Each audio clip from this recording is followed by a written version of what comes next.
Depuis que j'ai rencontré Mathieu dans ce café à Paris, j'ai su que ma vie allait changer pour toujours.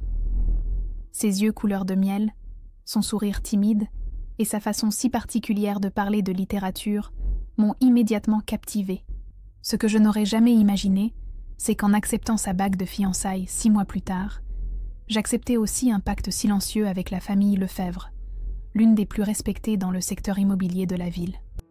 Tout a commencé à basculer le jour où j'ai emménagé chez lui, dans le Triangle d'Or. La résidence des Lefebvre était imposante, avec des sols en marbre et des tableaux qui, selon Madame Carmen, la mère de Mathieu, étaient d'artistes de renom. Je me souviens parfaitement du premier dîner de famille. Le père de Mathieu, Monsieur François, m'a regardé fixement en coupant son filet et a dit « Dans cette famille, Lucie, nous contribuons tous au bien-être commun. » J'espère que tu comprends ce que cela signifie. Je n'ai pas entièrement compris ces paroles avant 1 semaine plus tard, lorsque Madame Carmen m'a demandé de la rejoindre dans son bureau. Avec un sourire qui n'atteignait pas ses yeux, elle m'a expliqué la tradition familiale. Chaque membre qui rejoignait les Lefebvre devait verser 40% de ses revenus mensuels pour contribuer au fonds familial. Elle m'a assuré que c'était une pratique courante parmi les familles de prestige, une manière de garantir la loyauté et l'engagement envers le nom que je porterai bientôt. « Ce n'est pas grand-chose, n'est-ce pas, ma chère ?» dit-elle en caressant un presse-papiers en argent sur son bureau. « Après tout, nous te donnons le privilège de faire partie d'une dynastie. » Ce soir-là, j'ai parlé à Mathieu de cette tradition. J'espérais qu'il me dirait que sa mère plaisantait, que c'était un test pour voir ma réaction. Mais il a seulement baissé les yeux et a murmuré « C'est important pour eux, Lucie. Nous le faisons tous. » À contre-cœur, j'ai commencé à verser chaque mois une part importante de mon salaire de professeur de lycée. Au début, je me consolais en pensant que cet argent irait dans un fonds commun, peut-être pour notre future maison, ou pour les petits-enfants que Madame Carmen mentionnait constamment. Mais il est vite devenu clair que ma contribution disparaissait simplement dans les coffres familiaux sans aucune explication. Le rituel de la remise est devenu une humiliation mensuelle. Le dernier vendredi de chaque mois, Madame Carmen m'attendait dans son bureau. Elle comptait l'argent devant moi, en fronçant les sourcils, comme si elle en attendait toujours plus. « C'est tout ce que tu gagnes, Lucie ? Quand j'étais avocate, je gagnais le triple. » Elle ne mentionnait jamais qu'elle avait cessé d'exercer il y a 30 ans, lorsque l'entreprise immobilière de son mari a décollé grâce à des contacts politiques que personne ne mentionnait lors des dîners de famille. J'ai essayé de parler à Mathieu plusieurs fois. « Je ne peux pas continuer comme ça », lui ai-je dit un soir alors que nous préparions le dîner. « J'ai des dettes de l'université, je veux économiser pour notre avenir. » Il répondait toujours de la même manière, avec des promesses vides qu'il parlerait à ses parents, suivies de jours de silence et de regards fuyants. Mes amis ont commencé à remarquer les changements. Hélène, ma collègue du lycée, m'a demandé pourquoi je ne sortais plus avec elle le vendredi. Je n'ai pas eu le courage de lui expliquer que je ne pouvais même plus me permettre un café après avoir payé ma cotisation familiale. J'ai commencé à inventer des excuses, à prendre mes distances. La honte de ma situation me consumait autant que la peur de décevoir Mathieu. 6 mois après mon emménagement, les exigences ont augmenté. L'argent ne suffisait plus.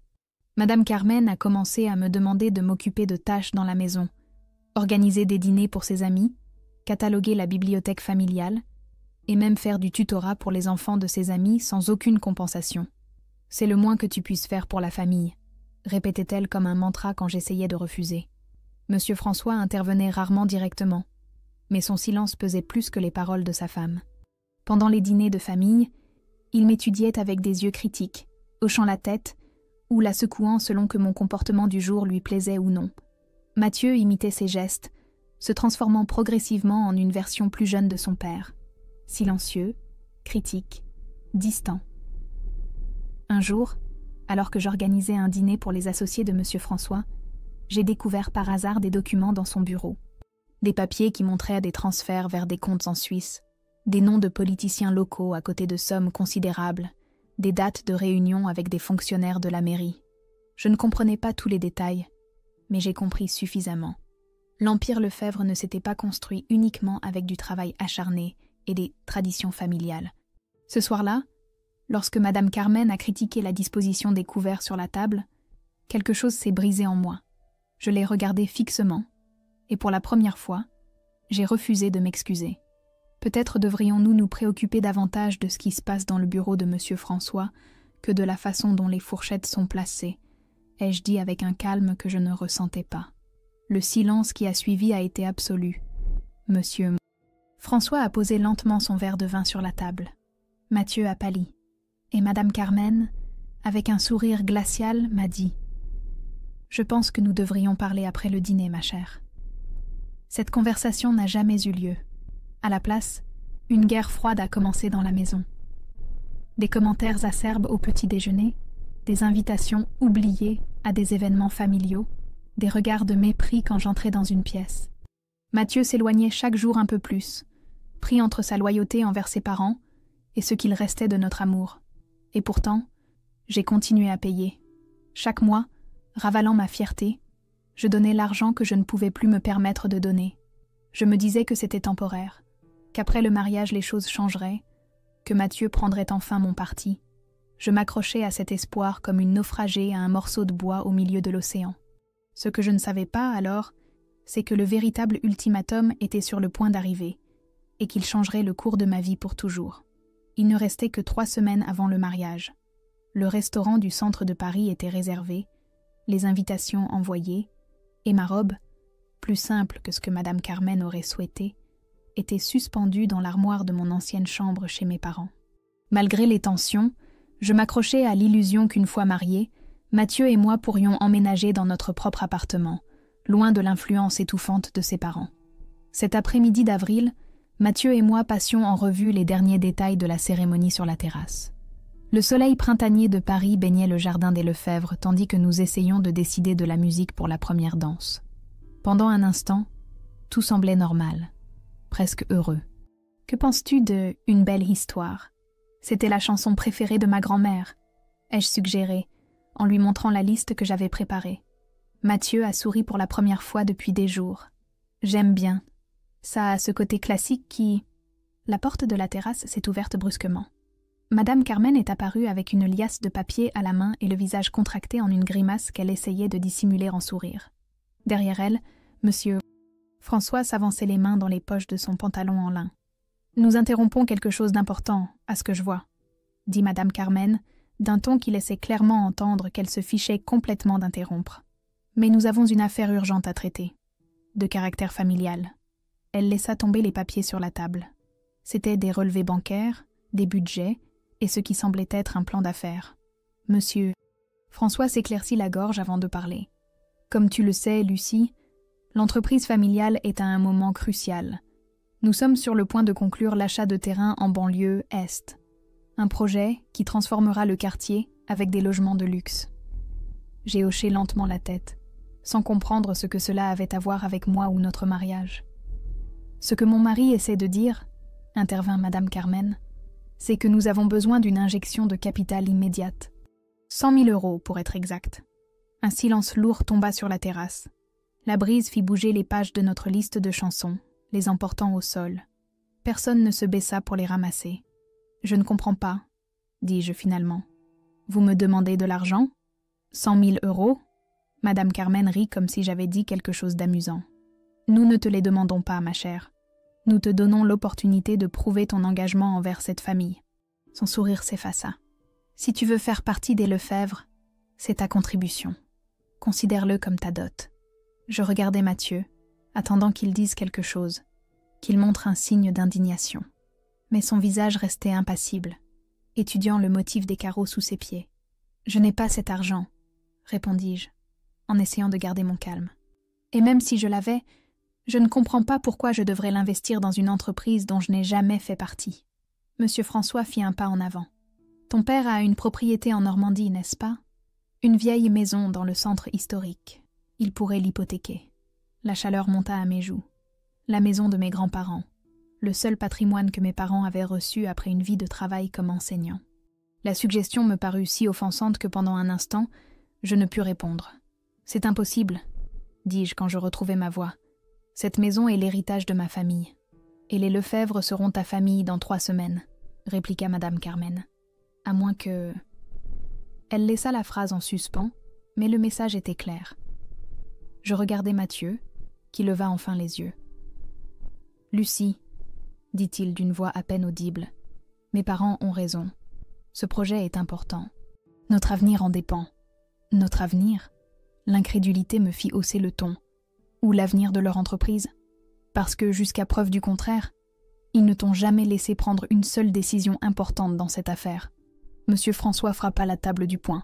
« Je ne te permets pas de parler ainsi dans ma maison.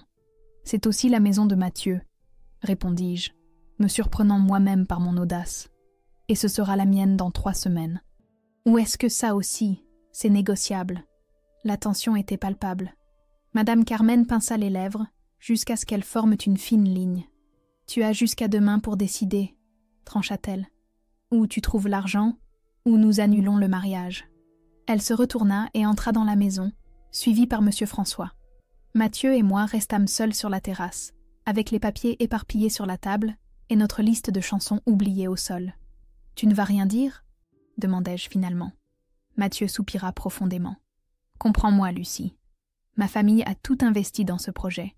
S'il échoue, nous perdons tout. Et ma famille, doivent-ils aussi tout perdre pour sauver l'entreprise de ton père ?» Il passa la main dans ses cheveux, un geste qu'il faisait quand il était nerveux. Nous pourrions vivre chez mes parents un certain temps après le mariage. Nous économiserions sur le loyer et... vivre ici? Après comment ils me traitent? L'idée me semblait inconcevable. « Mathieu, nous sommes fiancés depuis plus d'1 an et tu n'as pas été capable de me défendre une seule fois face à eux. Ce n'est pas si simple, » murmura-t-il. « Tu ne comprends pas comment les choses fonctionnent dans ma famille. Tu as raison. Je ne comprends pas. » Je retirai ma bague de fiançailles et la posai sur la table. Et je ne suis plus sûre de vouloir comprendre. J'ai passé une nuit blanche, tournant en rond dans la chambre que je partageais avec Mathieu, mais qui, à ce moment-là, ressemblait à une cellule.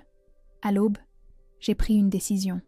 J'ai préparé un café et j'ai attendu que la maison se réveille. Madame Carmen fut la première à descendre, impeccablement vêtue malgré l'heure matinale. Elle me regarda avec attente. « Alors, as-tu réfléchi à notre proposition ?»« Oui, » répondis-je avec un calme que je ne ressentais pas. « Je ne vais pas demander à mes parents d'hypothéquer leur maison, ni demander un prêt que je ne pourrai pas rembourser. » Son visage se durcit. « Alors, je suppose que le mariage est annulé, » l'interrompis-je. « Mais pas pour l'argent. » Quelque chose dans mon ton a dû l'alarmer, car pour la première fois, j'ai vu de l'incertitude dans ses yeux. « Que veux-tu dire ?»« Je veux dire que j'ai vu les documents dans le bureau de Monsieur François. Les transferts, les noms des politiciens, les dates des réunions. C'était un bluff, mais basé sur le peu que j'avais vu. Et j'ai des copies. » Son visage pâlit. À ce moment, Mathieu entra dans la cuisine et s'arrêta en sentant la tension. « Qu'est-ce qui se passe ?» demanda-t-il, nous regardant alternativement. Madame Carmen se ressaisit rapidement. « Ta fiancée nous menace. Voilà ce qui se passe. Ce n'est pas une menace, clarifiai-je. C'est une décision. Je quitte cette maison aujourd'hui même. Le mariage est annulé, et personne n'a besoin de savoir ce que j'ai vu, tant qu'on me laisse tranquille. » Mathieu me regarda comme s'il me voyait pour la première fois. « Lucie, de quoi parles-tu? Quel document? Demande à ton père, » répondis-je en me dirigeant vers la porte. « Demande-lui pourquoi le conseiller à l'urbanisme reçoit des paiements mensuels de votre entreprise. » La main de Madame Carmen se referma sur mon bras avec une force surprenante pour une femme de son âge. Ses ongles parfaitement manucurés s'enfoncèrent dans ma peau. « N'ose pas diffamer cette famille, » siffla-t-elle. « Tu crois que quelqu'un te croira? Une professeure de lycée contre les Lefebvre ?» Je me dégageai de son emprise. « Je suis prête à le découvrir. » Ce qui s'est passé ensuite s'est produit si rapidement que j'ai à peine eu le temps de réagir. Madame Carmen a levé la main et m'a giflé avec une telle force que j'ai perdu l'équilibre.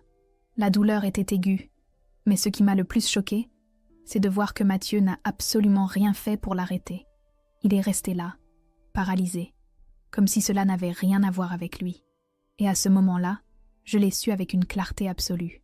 Je devais partir, non seulement de cette maison, mais de cette vie que j'avais été sur le point d'accepter comme mienne. Une vie de soumission, de peur, de compromis, qui détruirait lentement tout ce que j'étais. « C'est fini », dis-je en touchant ma joue brûlante. « Ne me cherchez pas, ne m'appelez pas. C'est terminé. Je suis montée dans la chambre. J'ai rassemblé l'essentiel dans une valise et j'ai quitté la maison des Lefebvre sans regarder en arrière. La gifle de Madame Carmen avait laissé une marque sur mon visage, mais la vraie blessure était beaucoup plus profonde. Une blessure que seul le temps et la distance pourraient recommencer à guérir. Le taxi avançait dans les rues de Paris, tandis que la pluie frappait doucement les vitres, comme si le ciel comprenait mon besoin de pleurer, mais n'avait pas la force de le faire. J'ai donné au chauffeur l'adresse d'Hélène, ma collègue du lycée. Je ne pouvais pas aller chez mes parents. Pas encore. J'avais besoin de temps pour mettre de l'ordre dans mes pensées, pour comprendre comment j'avais laissé les choses aller aussi loin. « Ça va, mademoiselle ?» demanda le chauffeur en me regardant dans le rétroviseur. Il a dû remarquer la marque rougeâtre sur ma joue, ou peut-être le tremblement de mes mains alors que je tenais la valise sur mes genoux. « Ça ira », répondis-je, surprise par la fermeté de ma voix. Et c'était vrai. Pour la première fois depuis des mois, malgré la douleur et la confusion, je sentais que je pouvais respirer, comme si j'avais été sous l'eau tout ce temps et que j'étais enfin remontée à la surface.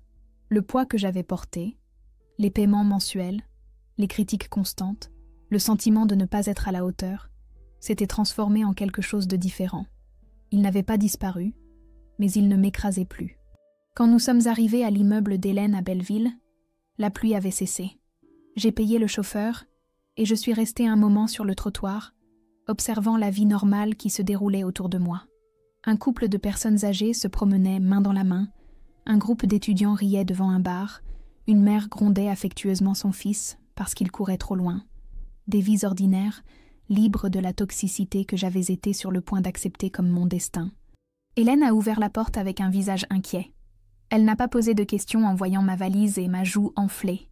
Elle m'a simplement serrée dans ses bras et m'a guidée jusqu'à son petit appartement rempli de livres et de plantes. « Je vais te préparer un thé », dit-elle, et elle disparut dans la cuisine. Je me suis assise sur son canapé, laissant la familiarité de sa maison m'envelopper. Les murs couverts de photographies de ses voyages, les étagères remplies de romans usés, l'odeur de jasmin qui l'accompagnait toujours. C'était un vrai foyer, pas comme la demeure froide et calculatrice des Lefebvre. Hélène est revenue avec 2 tasses fumantes et s'est assise à côté de moi. « Quand tu seras prête », dit-elle simplement. Et alors j'ai parlé. Je lui ai tout raconté. Les paiements mensuels, les exigences croissantes, la gifle.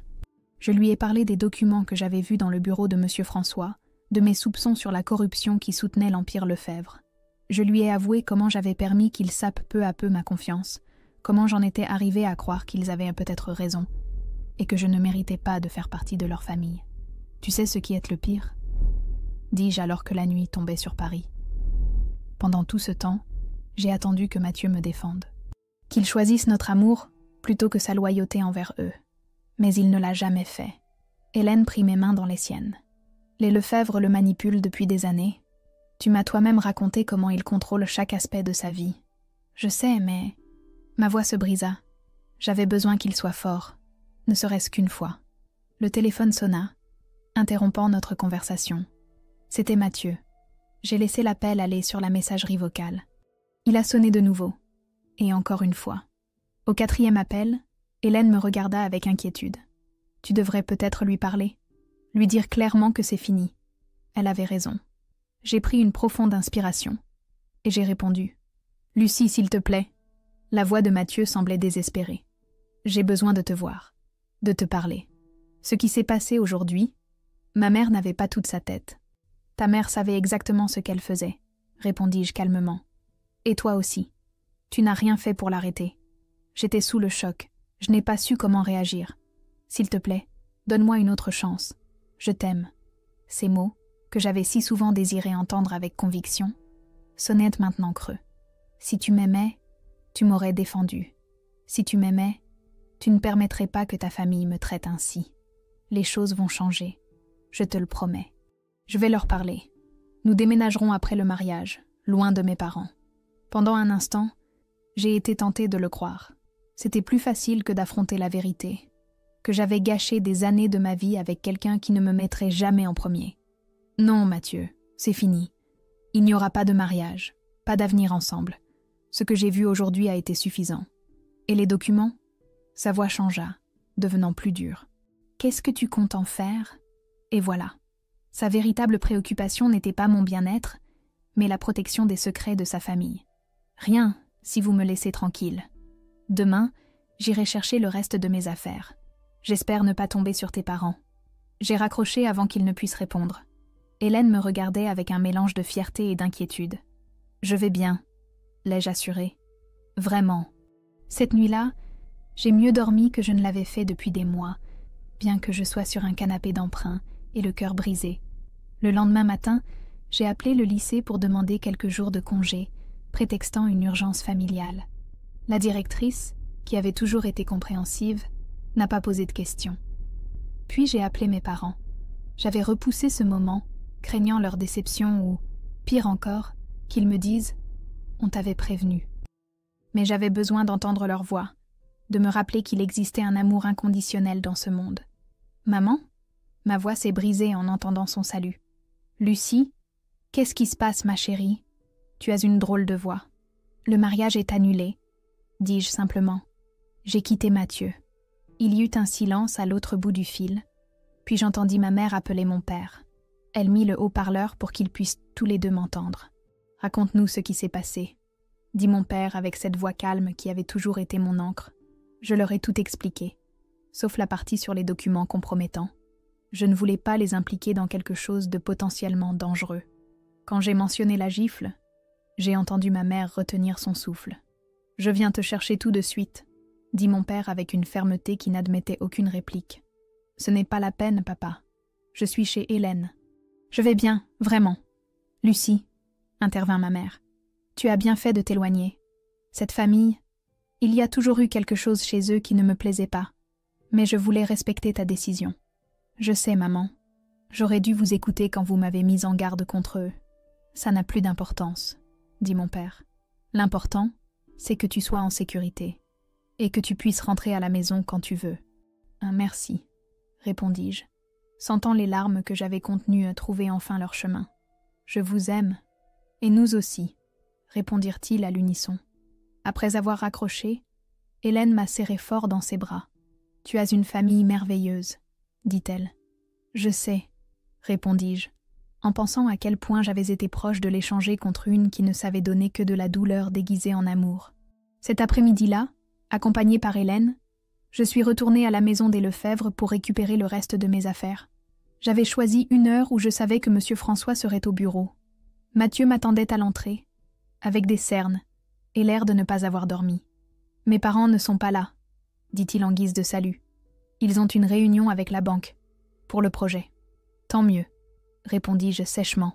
« Ce sera plus rapide comme ça. » Nous sommes montés dans la chambre en silence, avec Hélène nous suivant à une distance prudente. J'ai commencé à ranger mes vêtements dans les valises que j'avais apportées, tandis que Mathieu m'observait depuis la porte. « Tu vas vraiment jeter par-dessus bord tout ce que nous avons construit ?» demanda-t-il finalement. « 3 ans ensemble, pour un malentendu ? Un malentendu ?» Je me suis tournée pour le regarder directement. « Ta mère m'a giflé parce que j'ai refusé de ruiner économiquement mes parents pour sauver son entreprise. Et tu es resté là à regarder, sans rien faire. C'est ce que tu appelles un malentendu ? » J'étais confus, sous le choc. Je n'ai pas su comment réagir. Eh bien, moi, je sais comment réagir maintenant. Je pars, Mathieu. Et cette fois, c'est définitif. J'ai continué à faire mes bagages en silence. Mes livres, mes photographies, les petits souvenirs que j'avais accumulés. C'était étrange de voir comment toute une vie pouvait se réduire à quelques boîtes. « Je t'aime, Lucie », dit-il, alors que j'étais sur le point de quitter la chambre avec la dernière valise. Sa voix semblait brisée, sincère pour la première fois depuis longtemps. « S'il te plaît, ne pars pas comme ça. » Je me suis arrêtée sur le seuil, sans me retourner. Une partie de moi voulait le croire, lui donner une autre chance. Mais la marque sur ma joue, bien qu'elle s'estompait déjà, était un rappel constant de ce qui m'attendrait si je revenais. Je t'ai aimé aussi, Mathieu, mais je ne peux pas continuer à le faire au détriment de ma dignité. J'ai descendu les escaliers sans regarder en arrière, sachant que si je le faisais, ma résolution pourrait faiblir. Hélène m'attendait dans le hall, tenant certaines de mes boîtes. Ensemble, nous avons tout chargé dans sa petite voiture. Juste au moment où nous étions sur le point de partir, une luxueuse Mercedes noire s'est arrêtée devant la maison. Monsieur François et Madame Carmen en sont descendus, leur visage se durcissant en me voyant. « Alors c'est vrai, » dit Madame Carmen, en s'avançant vers moi d'un pas ferme. La lâche s'enfuit. Hélène fit un pas en avant, s'interposant entre nous. « Ne l'approchez pas. » Et qui es-tu pour me donner des ordres dans ma propre maison » cracha Madame Carmen. « Quelqu'un qui n'hésitera pas à appeler la police si vous lui remettez la main dessus, » répondit Hélène avec une bravoure qui me surprit. Monsieur François prit sa femme par le bras, la retenant. « Carmen, pas ici, les voisins. » Toujours soucieux des apparences, de ce que diraient les autres. Même à ce moment-là, sa priorité n'était pas le bien-être de son fils ou le mien, mais de garder intacte la réputation des Lefebvre. « Ce n'est pas fini !» dit Madame Carmen tandis que son mari la traînait vers l'entrée. « Personne ne plaque un Lefebvre sans conséquence. Si vous me cherchez, vous trouverez plus que ce que vous attendez, » répondis-je, en faisant référence au document que j'avais vu. C'était un bluff, mais ça a marché. Monsieur François pâlit visiblement. Je suis montée dans la voiture d'Hélène et j'ai fermé la porte. En nous éloignant, j'ai vu Mathieu à la fenêtre de notre ancienne chambre, me regardant partir. Il n'a pas levé la main pour me dire au revoir, et moi non plus. Le trajet jusqu'à l'appartement d'Hélène fut silencieux. L'adrénaline de la confrontation diminuait, laissant place à la tristesse et au soulagement à part égale. « Que vas-tu faire maintenant » demanda finalement Hélène. J'ai regardé par la fenêtre, voyant Paris défiler à côté de nous. La ville où j'avais grandi, où j'avais trouvé et perdu l'amour, où j'avais failli me perdre moi-même. Guérir, répondis-je, et ensuite, peut-être, trouver un moyen pour que les Lefebvre paient, pour ce qu'ils ont fait, pas seulement à moi, mais à tous ceux qu'ils ont piétinés sur leur chemin vers le succès. Tu parles des documents que tu as mentionnés ? Ils existent, vraiment ? Je souris pour la première fois depuis des jours. C'est quelque chose que les Lefebvre devront se demander chaque jour à partir de maintenant.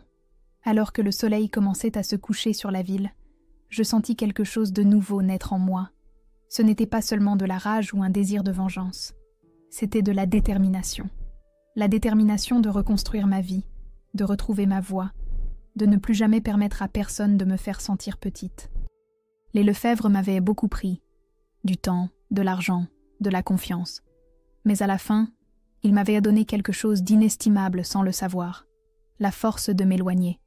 Et avec cette force, j'étais prête à recommencer. Les semaines qui ont suivi mon départ de la maison des Lefebvre se sont écoulées dans un calme étrange. J'ai repris mes cours au lycée. J'ai souri à mes élèves comme si rien n'avait changé. Et j'ai évité les regards compatissants de ceux qui savaient que mon mariage avait été annulé. L'après-midi, je prenais un café avec Hélène sur une petite terrasse près de la place de la Concorde, parlant de tout et de rien, retrouvant lentement le sentiment de normalité.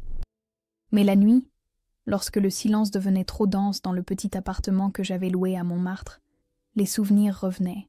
Ce n'étaient pas seulement des images de Mathieu, de ce qui aurait pu être, mais aussi des flashs d'humiliation. Madame Carmen comptant mon argent avec dédain, Monsieur François m'évaluant comme si j'étais une marchandise défectueuse, la gifle qui a résonné dans cette cuisine en marbre. Une nuit de mai, alors que la pluie frappait doucement ma fenêtre, j'ai pris une décision. Je ne laisserai pas les Lefebvre continuer leur vie comme si de rien n'était, comme s'ils n'avaient pas détruit la mienne. Ce n'était pas seulement pour moi, c'était pour toutes les personnes qu'ils avaient manipulées, trompées, lésées dans leur ascension au pouvoir. Le lendemain, après mes cours, je me suis rendue à la Bibliothèque nationale. J'avais besoin d'informations, de données concrètes, de preuves qui étayeraient le peu que j'avais vu dans ces documents du bureau. J'ai passé des heures devant un ordinateur, cherchant des articles sur les activités immobilières des Lefebvre, consultant les archives du registre du commerce, suivant la trace de leurs projets urbanistiques. Ce que j'ai trouvé m'a coupé le souffle. L'Empire Lefebvre n'était pas seulement une entreprise familiale prospère, c'était un réseau de corruption qui s'étendait dans tout Paris. Les terrains de la banlieue et, ceux pour lesquels ils avaient besoin de ma contribution, avaient été reclassifiés de manière suspecte après une réunion privée entre Monsieur François et le conseiller à l'urbanisme.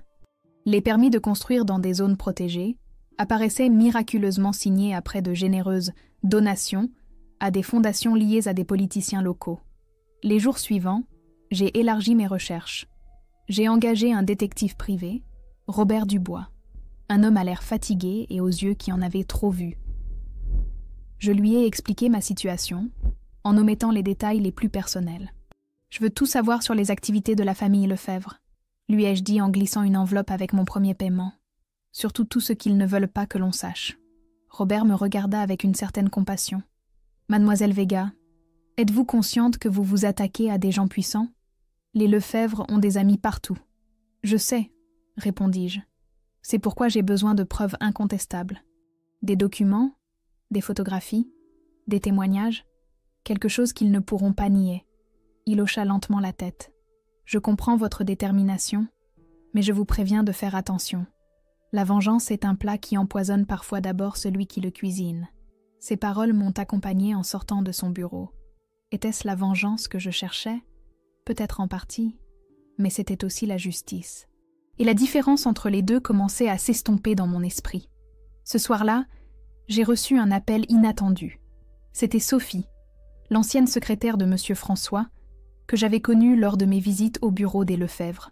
Elle m'avait toujours traitée avec gentillesse, une rareté dans cet environnement.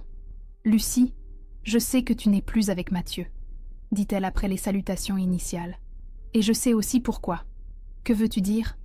demandai-je, prudente. « Les documents que tu as vus dans le bureau de M. François, tu n'étais pas la seule à les avoir vus. » Mon cœur s'accéléra. « Toi aussi ? Je travaille pour les Lefebvre depuis 5 ans. J'ai vu beaucoup plus de choses que je n'aurais voulu. » Sa voix semblait fatiguée, résignée. « Et maintenant, ils m'ont renvoyée. Ils disent que c'est pour restructuration, mais je sais que c'est parce qu'ils soupçonnent que j'ai gardé des copies. Et c'est vrai? Tu les as ?» Un long silence. « C'est possible. Pourquoi? Qu'est-ce que tu comptes en faire? » « Je ne sais pas encore, admis-je. Mais je pense que les gens devraient savoir comment les Lefebvre ont bâti leur fortune. » Un autre silence. Puis, « Il y a un café sur la place des Vosges. Demain à 18h. Viens seul. » L'appel s'est terminé avant que je puisse répondre. Cette nuit-là, j'ai à peine dormi, partagé entre l'attente et la peur. Et si c'était un piège? Et si les Lefebvre avaient découvert mes intentions et utilisaient Sophie pour m'attirer? Mais le lendemain, à 18h précises, j'étais assise dans ce café, les mains tremblantes autour d'une tasse de thé. Sophie arriva ponctuelle, vêtue d'un tailleur sobre qui contrastait avec son expression nerveuse.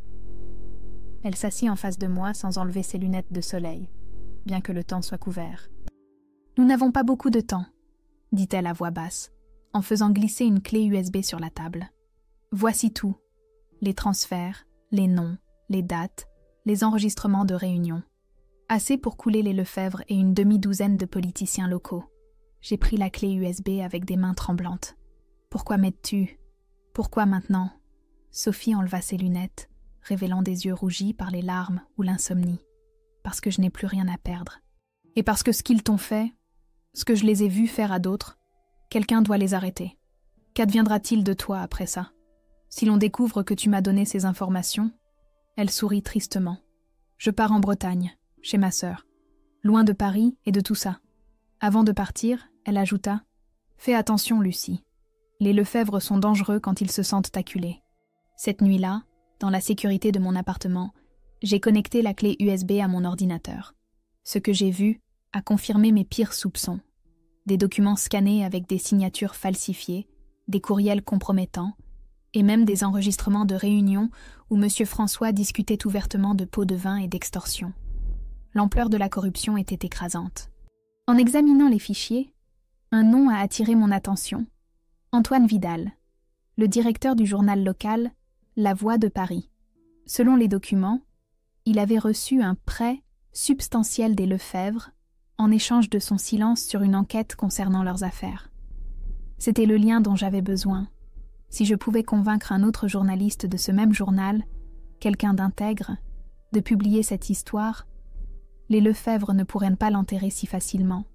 Ils devraient faire face à l'opinion publique, à des questions embarrassantes, peut-être même à une enquête judiciaire.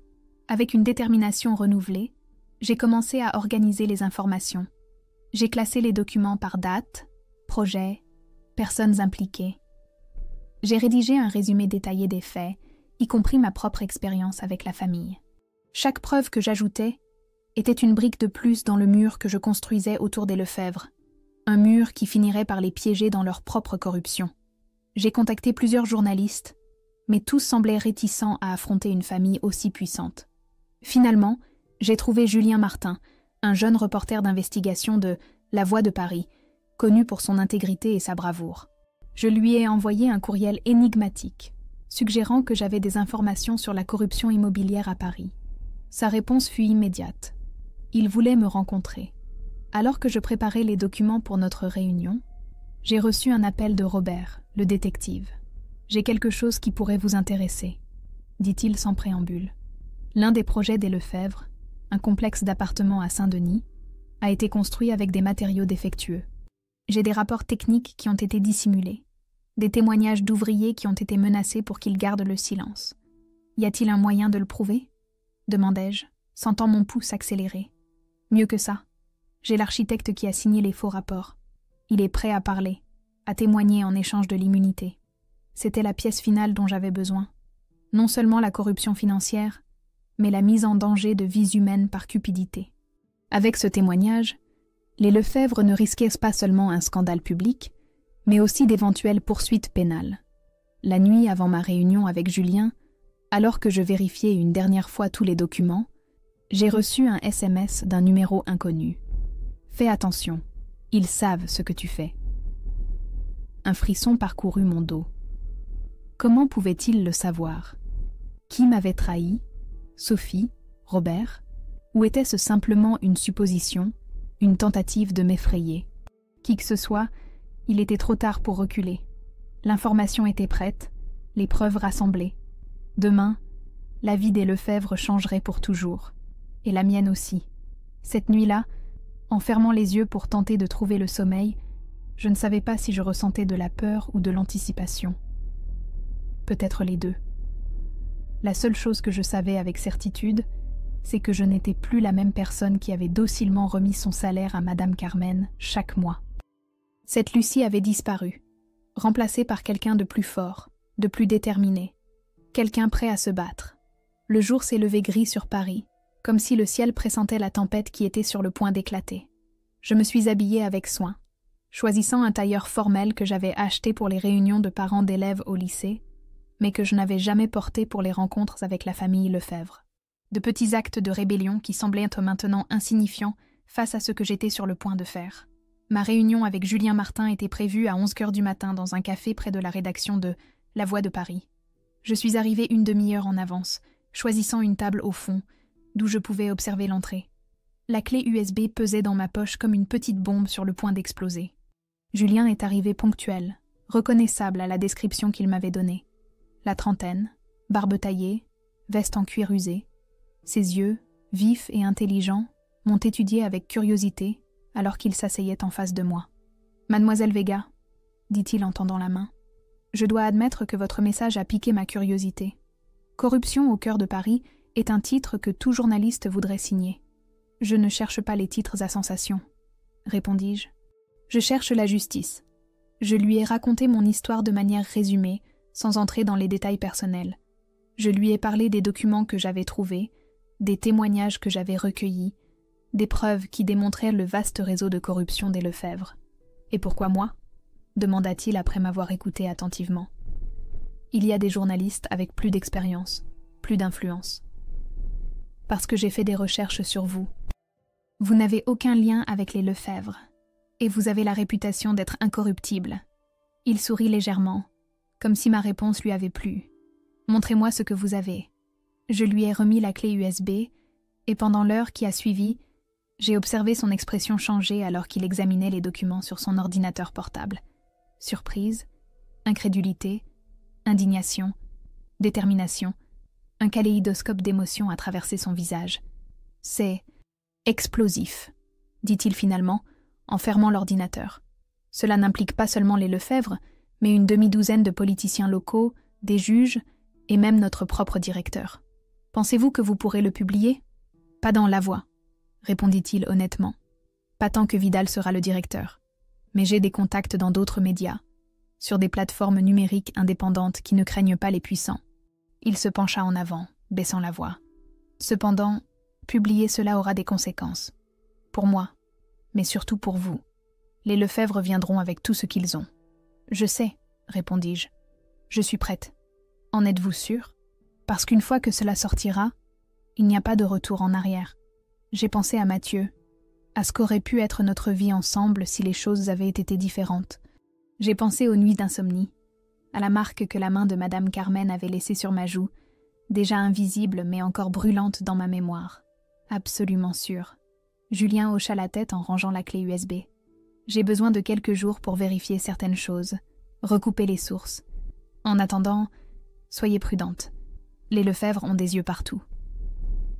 Nous nous sommes quittés avec une poignée de main qui scellait notre pacte. En marchant vers la station de métro, j'ai ressenti un mélange de soulagement et d'anxiété. Le processus avait commencé. Il n'y avait plus de retour en arrière. Les jours suivants furent un exercice de patience et de nervosité. Julien m'envoyait des messages énigmatiques sur ses progrès. Architecte confirmé, deuxième témoignage obtenu, document vérifié. Chaque message me rassurait momentanément, pour ensuite laisser place à une nouvelle vague d'inquiétude. Un après-midi, alors que je corrigeais des copies dans mon appartement, la sonnette a retenti. Je n'attendais aucune visite. J'ai regardé par le Judas et j'ai vu Mathieu, pâle et cerné, regardant nerveusement des deux côtés du couloir. Mon premier instinct a été de ne pas ouvrir. Mais quelque chose dans son expression, un mélange de peur et de détermination, m'a fait changer d'avis. « Qu'est-ce que tu fais ici ?» demandai-je, en gardant la porte entr'ouverte. « J'ai besoin de te parler, » dit-il à voix basse. « C'est important. S'il te plaît. » J'ai hésité un instant avant d'ouvrir complètement. Mathieu est entré rapidement, comme s'il craignait d'être vu. « Comment as-tu su où j'habitais ? Hélène me l'a dit, » admit-il. J'ai eu du mal à la convaincre, mais elle a finalement compris que c'était urgent. L'idée qu'Hélène ait révélé mon adresse m'a dérangée, mais j'ai décidé de régler ça plus tard. Qu'est-ce qui est si urgent ? Mathieu passa une main dans ses cheveux, un geste nerveux que je connaissais bien. Je sais ce que tu fais, Lucie. Les documents, le journaliste. Mon père est furieux. Je ne l'ai jamais vu comme ça. Un frisson parcourut mon dos. Comment le savent-ils ? Ils ont des contacts partout.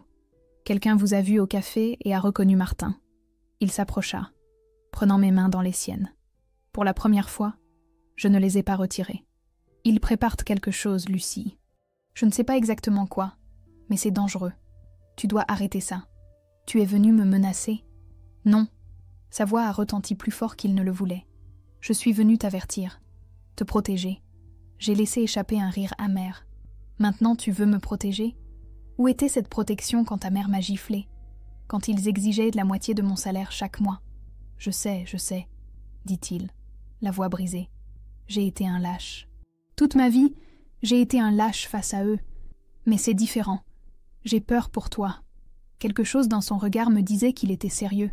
Pour la première fois depuis que je le connaissais, Mathieu semblait avoir trouvé sa voie face à ses parents.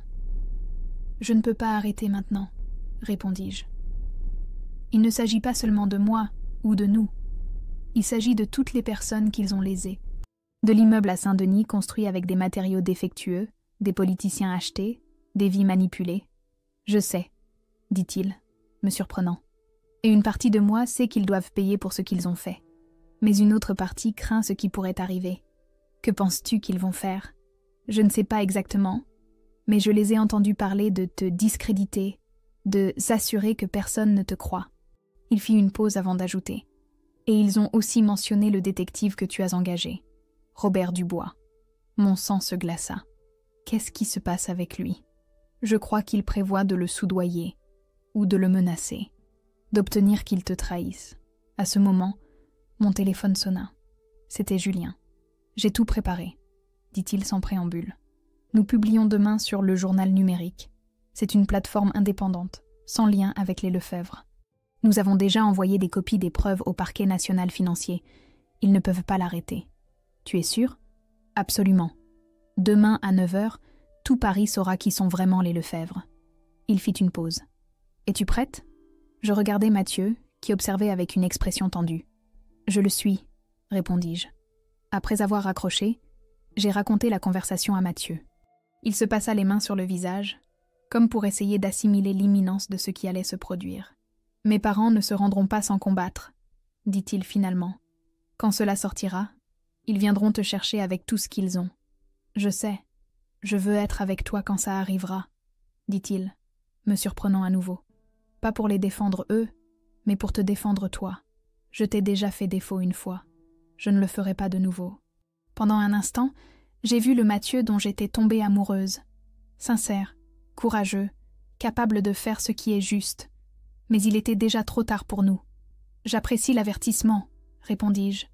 Mais c'est mon chemin, et je dois le parcourir seul. Le lendemain matin, je me suis réveillée avant l'aube. Je n'avais pas bien dormi, tourmentée par des rêves agités, où Madame Carmen me poursuivait dans des couloirs sans fin. Je me suis préparé un café et j'ai attendu, l'ordinateur ouvert sur la page du journal numérique, rafraîchissant constamment. À 9 heures précises, le titre est apparu. Corruption au cœur de Paris, l'Empire Lefebvre mis à nu. En dessous, un long reportage signé par Julien Martin, avec des documents, des témoignages, des preuves irréfutables d'années de pots de vin, d'extorsion, de falsification. L'histoire que j'avais aidé à dévoiler, enfin à la lumière. Mon téléphone a commencé à sonner sans cesse. Hélène, mes parents, des collègues du lycée qui reconnaissaient un mon nom dans l'article. Je l'ai éteint, j'avais besoin d'espace pour digérer ce qui se passait. À midi, j'ai décidé d'affronter l'inévitable. Je me suis habillée avec soin, comme quelqu'un qui enfile une armure, et je me suis dirigée vers la maison des Lefebvre. Non pas pour chercher la confrontation, mais pour voir leur visage lorsque leur empire commencerait à s'effondrer. En arrivant, la porte était entr'ouverte. Étrange, compte tenu de l'obsession de Madame Carmen pour la sécurité. Je suis entrée prudemment, en appelant. « Bonjour, il y a quelqu'un ?» La maison était exceptionnellement silencieuse. Dans le hall, j'ai vu plusieurs journaux éparpillés sur le sol, tous avec le même titre sur les Lefebvre. J'ai avancé vers le salon et je me suis arrêtée net devant la scène que j'ai trouvée. Madame Carmen gisait sur le sol, immobile, le visage cireux. Monsieur François était agenouillé à côté d'elle, l'appelant frénétiquement. Mathieu, debout à côté d'eux, fut le premier à me voir. « Lucie !» s'exclama-t-il. « Ma mère, elle a eu une crise cardiaque. Je viens d'appeler l'ambulance. » Je suis restée paralysée. Ce n'était pas la scène que j'avais imaginée. Dans mes fantasmes de vengeance, j'avais visualisé de l'indignation, de la fureur, des menaces. Pas ça. Pas une femme âgée effondrée sur le sol, luttant pour sa vie. « Qu'est-ce que tu fais ici ?» demanda M. François, sa voix brisée pour la première fois depuis que je le connaissais. Les mots sont morts dans ma gorge. Que pouvais-je dire? Que j'étais venue profiter de leur chute? Soudain, j'ai eu honte. À ce moment, des sirènes ont retenti dans la rue. Des ambulanciers sont entrés précipitamment, entourant Madame Carmen. La maison qui avait toujours semblé imprenable était maintenant envahie par des étrangers, par le chaos, par la fragilité de la vie. Pendant que les ambulanciers travaillaient, je me suis écartée vers la porte.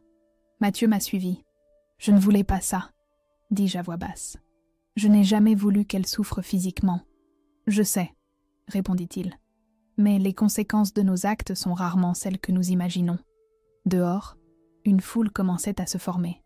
Des voisins curieux, un journaliste alerté par les sirènes, le scandale et la tragédie, entrelacés de manière que je n'avais jamais prévue.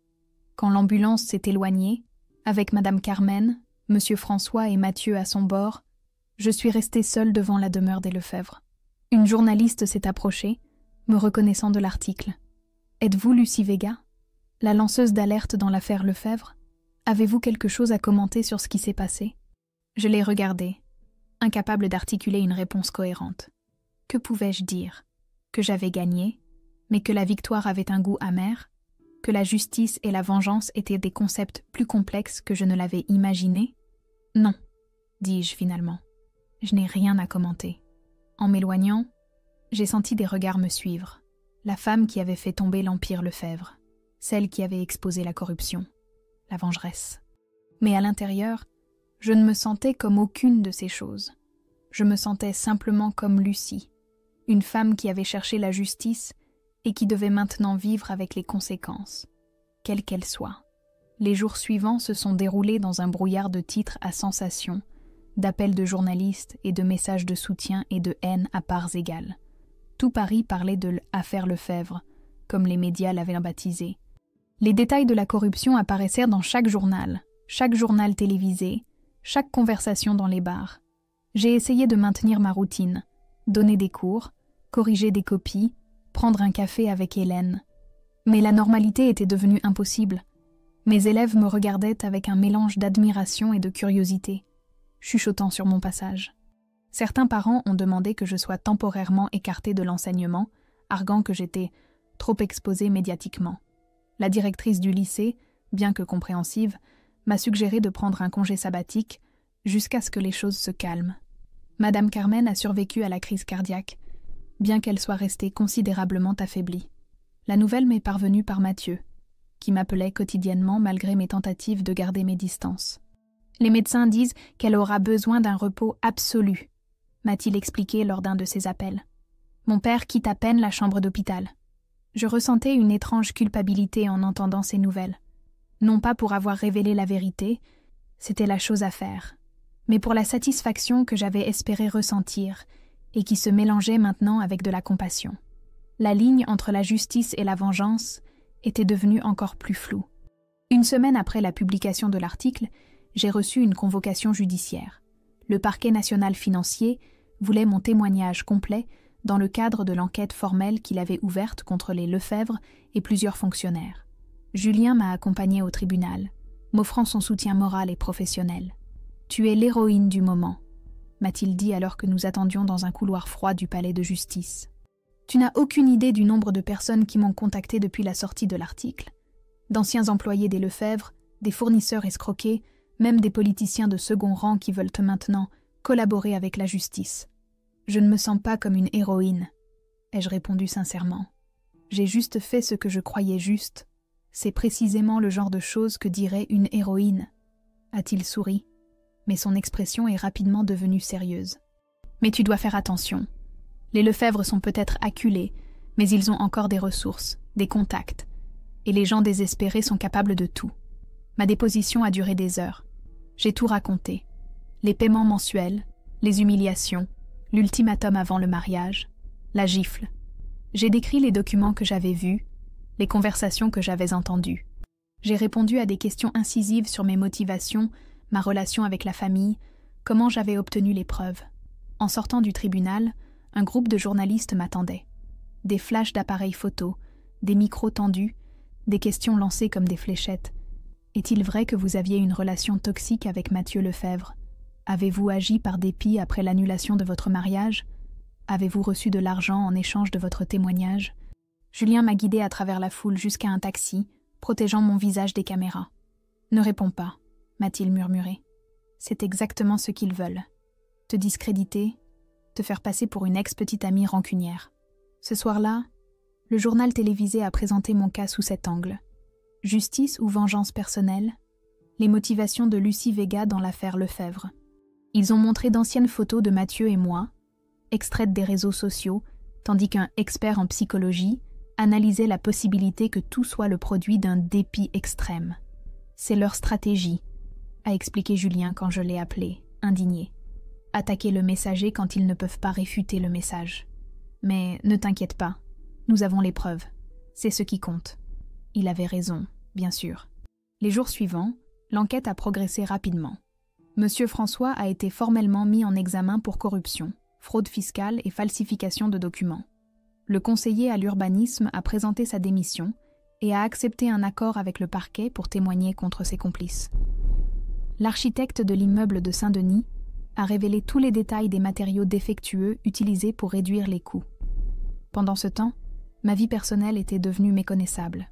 J'ai décidé d'accepter le congé du lycée, incapable de supporter les regards et les murmures. Mes parents ont insisté pour que je déménage temporairement chez eux en Normandie, loin de l'agitation médiatique. Mais je résistais à l'idée de fuir. J'avais affronté les Lefebvre. Je n'allais pas me cacher maintenant.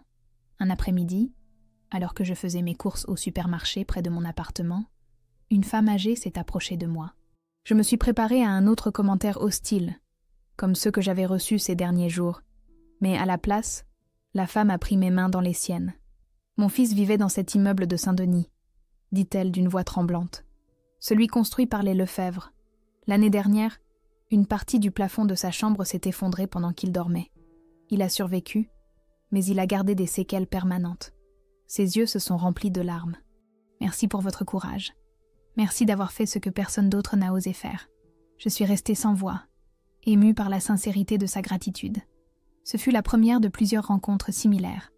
une jeune architecte qui avait été licenciée pour avoir refusé de falsifier des rapports, un petit entrepreneur ruiné pour avoir refusé de payer des pots de vin, des familles affectées par les constructions défectueuses. Leurs histoires me rappelaient pourquoi j'avais commencé tout cela. Un mois après la publication de l'article, Mathieu m'a demandé de nous voir. J'ai accepté, bien qu'avec des réserves. Nous nous sommes retrouvés au parc des Buttes-Chaumont, sur un banc isolé où il était moins probable que l'on nous reconnaisse. « Mon père sera jugé », dit-il sans préambule. Il a refusé tout accord avec le parquet. Il dit qu'il préfère la prison à admettre sa culpabilité. Cela ne m'a pas surprise. L'orgueil avait toujours été le trait dominant de M. François. « Et ta mère ?» Mieux physiquement, mais... Il fit une pause, cherchant ses mots. Elle a changé. Elle parle à peine. Elle passe des heures à regarder par la fenêtre, comme si elle attendait que tout redevienne comme avant. Un silence inconfortable s'installa entre nous. Finalement, Mathieu parla. « J'ai vendu ma part de l'entreprise. Je ne veux rien qui provienne de la souffrance des autres. » Je l'ai regardé, surprise. « Que vas-tu faire maintenant ?» Il haussa les épaules. « Je ne sais pas. Peut-être voyager, m'éloigner de tout ça, peut-être étudier quelque chose de différent. » Il sourit tristement. « J'ai toujours voulu être archéologue, tu sais, avant que mon père ne décide que je devais suivre ses pas. Pendant un instant, j'ai entrevu le Mathieu qu'il aurait pu être sans l'influence toxique de ses parents. Le Mathieu dont j'étais tombée amoureuse, avant que la soumission à l'empire familial ne le transforme. Je te souhaite le meilleur, dis-je sincèrement. Vraiment. Je sais. Il prit brièvement ma main. Et moi aussi. Je suis désolée de ne pas avoir été la personne que tu avais besoin que je sois. Nous nous sommes quittés sans promesse de rester en contact. Nous savions tous les deux que nos chemins s'étaient déjà séparés de manière irrémédiable. Ce soir-là, assise dans mon appartement, j'ai réfléchi à tout ce qui s'était passé. J'avais exposé la corruption. J'avais obtenu justice pour ceux qui avaient été lésés par les Lefebvre. Mais le prix avait été élevé. Ma carrière interrompue, ma vie privée envahie, ma sécurité compromise. Et bien que je ne regrettais rien, je ne ressentais pas non plus la satisfaction que j'avais anticipée. La sonnette retentit, interrompant mes pensées. C'était Hélène, avec une bouteille de vin et 2 verres. « Je pensais que tu aurais besoin de compagnie », dit-elle en entrant sans attendre d'invitation. Elle servit le vin tout en me mettant au courant des potins du lycée, des derniers événements de sa vie, de tout sauf de l'affaire Lefebvre. Je l'en remerciais en silence. « Et maintenant ?» demanda-t-elle finalement, quand le premier verre fut déjà vide. « Je ne sais pas, » admis-je. J'ai été tellement concentrée sur l'exposition des Lefebvre que je n'ai pas vraiment pensé à l'après. « Tu pourrais écrire un livre », suggéra-t-elle à moitié en plaisantant. « Ou donner des conférences sur l'éthique des affaires. » J'ai ri, sentant la tension accumulée commencer à se dissiper. Je crois que pour l'instant, je me contenterai de retrouver ma vie, ou d'en construire une nouvelle. Quoi que ce soit, je serai là, dit Hélène en levant son verre, à la justice et aux secondes chances. Nous avons trinqué, et pour la première fois depuis des semaines, j'ai senti que je pouvais regarder vers l'avenir au lieu de rester piégée dans le passé. La vengeance, la justice, les conséquences, tout cela faisait partie de mon histoire maintenant, mais ne la définirait pas pour toujours. Quelques semaines plus tard, j'ai reçu une lettre inattendue. C'était de Sophie, l'ex-secrétaire de M. François, depuis sa nouvelle maison en Bretagne. « J'ai suivi les nouvelles », écrivait-elle. « Je voulais que tu saches que tu as fait ce qu'il fallait.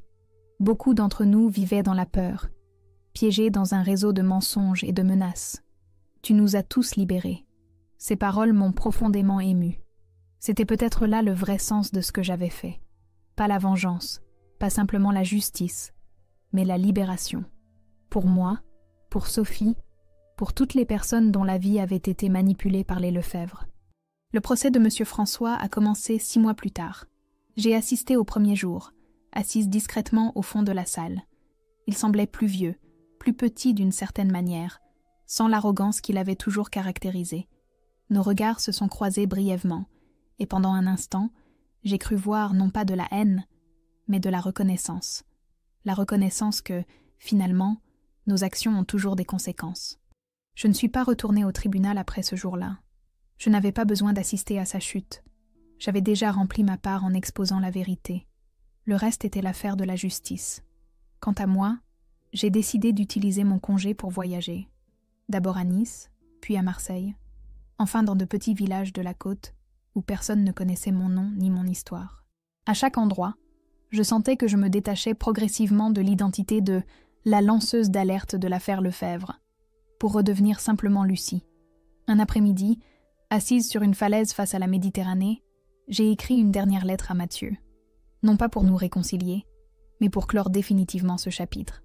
Je ne sais pas si j'ai fait ce qu'il fallait de la bonne manière, ai-je écrit. Mais je sais que je ne suis plus la personne qui laissait les autres déterminer ma valeur. Et j'espère que tu n'es plus non plus la personne qui laissait les autres dicter ton chemin. Je ne l'ai pas envoyé. Ce n'était pas nécessaire. Certaines lettres s'écrivent seulement pour soi-même, pour donner forme aux pensées qui ont besoin d'être exprimées, mais pas nécessairement partagées. Le scandale des Lefebvre a finalement été remplacé par de nouvelles nouvelles, de nouveaux scandales. Mon nom a cessé d'apparaître dans les journaux. J'ai pu retourner à Paris et reprendre mon travail au lycée, où mes élèves me regardaient maintenant avec respect, mais plus avec une curiosité morbide. Un après-midi, alors que je corrigeais des copies dans la salle des professeurs, la directrice s'est approchée de ma table. « Le ministère de l'Éducation a approuvé le projet que tu as proposé, » dit-elle en me tendant une enveloppe officielle. « Le programme d'éthique et de citoyenneté pour les adolescents.